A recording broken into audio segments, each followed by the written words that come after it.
guys, welcome to my channel, The Braided Beauty. This is my very first video and I'm so excited. So if there's any of you who are interested in this style right here, lemonade braids with a twist, keep watching. Alright guys, so first things first, you're going to want to start off with clean blown out hair from root to tip. So this guy right here is a braider's BFF, the pintail comb. Make sure you have one with a very sharp tip to ensure clean parting. I'm taking the end of my comb and starting from the top of her ear, I'm parting downward towards the other side of her neck. For the very first braid, I tied up the larger piece where my big braid is going to go. Then I sectioned out a thin parting, applied my product, and then I braided it.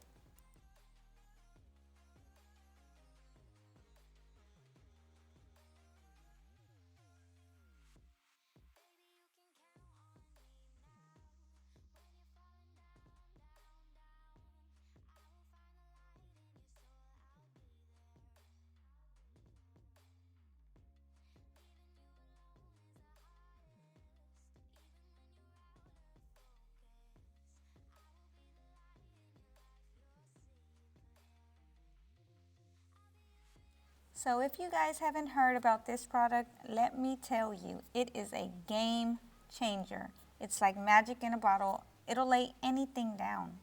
So what I do is I take some and I apply it to the hair and then comb it through for complete saturation.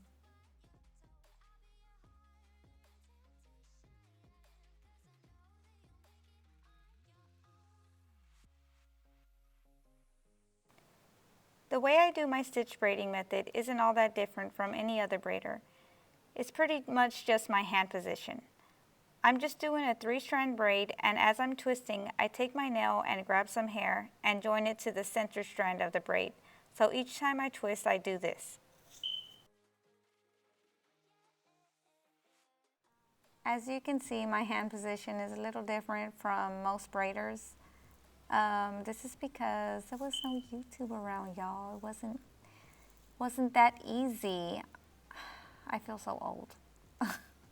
Well, I was 14 when I started braiding hair, and I kind of just guessed, I guess, and just did what felt right and felt comfortable for me, and I think it turned out okay.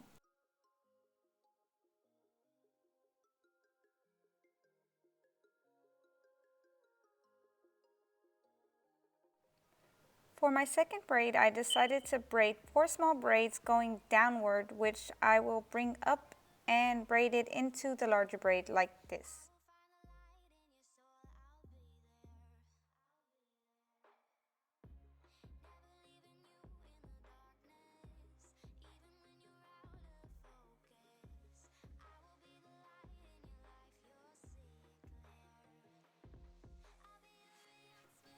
So when I'm braiding, I often take some hair and just lay it around the ponytail that's keeping the rest of the hair out of my way. So what this does is it helps me save time, and to me, in my opinion, it helps manage the hair better.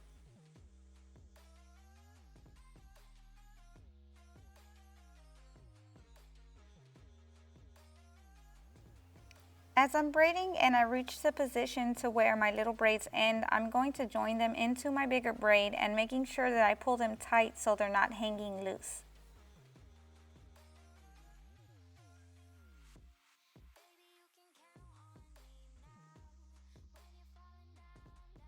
Okay, so I went ahead and put 2 humps in the back of her head. Those humps are going to be where I put my small braids.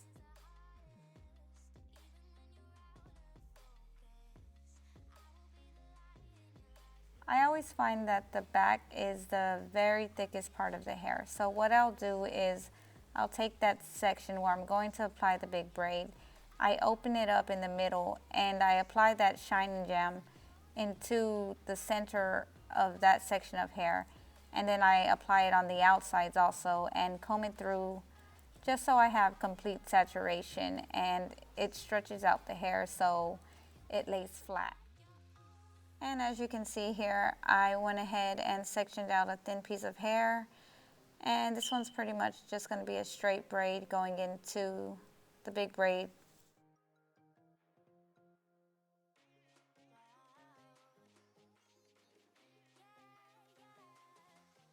So I'm a little all over the place, and I decided that I wanted to come to the front and section off this hair just to make sure that it falls where I want it to. And I'll take the parting right to the front of the ear.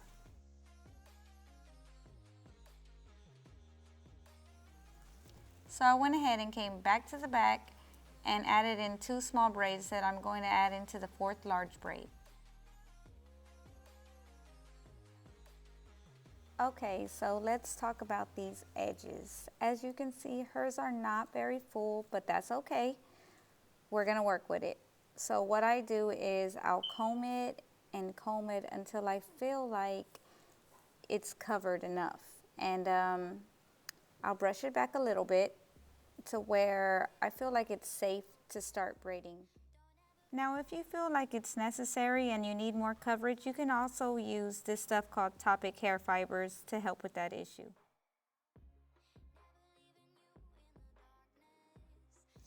And in case you guys are wondering, this is a brand of hair that I'm using today, Shake and Go Q Jumbo Braid Premium Soft Hair, and I'm using a number 1 on her. This is one of my favorite hairs to use, and I'm excited about the new line that they just brought out. I'm going to be doing a video, so stay tuned for that. And here is the back view. 4 braids done, 4 more to go. So when I'm working in the front, I like to lay down the edges first and then braid, but you know, this is temporary because they always come out of place, so don't worry about that if that happens to you guys too.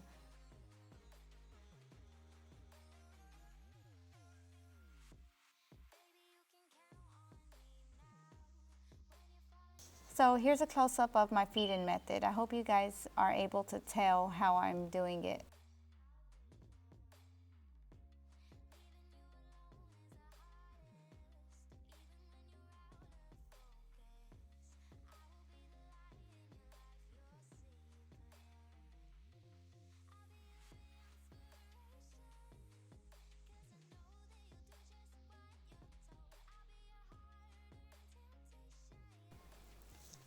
So I'm going to come around to the front finally and section off the first braid where it's going to fall right behind her eye. And first I'm going to do the thin braid going into it, so I carved that section out first. So in case you guys were wondering, that little girl who keeps popping up in my video is my daughter.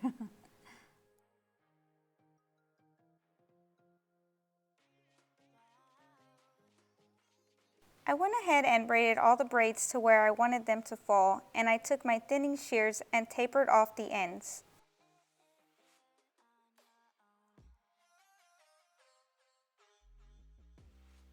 And guess what? The rest of my video went missing, so this is a final product. I wish I had a view of the top, but I just don't. And what I'm doing here is dipping the hair in hot water that I warmed up in the microwave for about 7 minutes, and then I soak off the hair, and as you can see, it's very, very hot. Okay, so we all know this product, Eco Styler Gel, and I pretty much just go over everything, making sure I lay those edges down.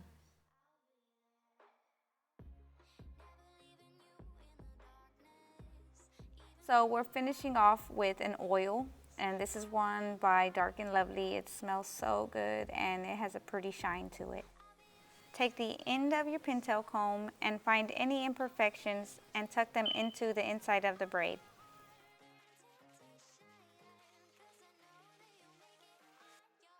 Okay guys, here you go, large lemonade braids with a twist. I hope you guys really enjoyed the video. And if anything, I hope it was informative to any braiders who are looking to achieve this style. Feel free to give me a big thumbs up, and I'll catch you guys on the next one. Bye.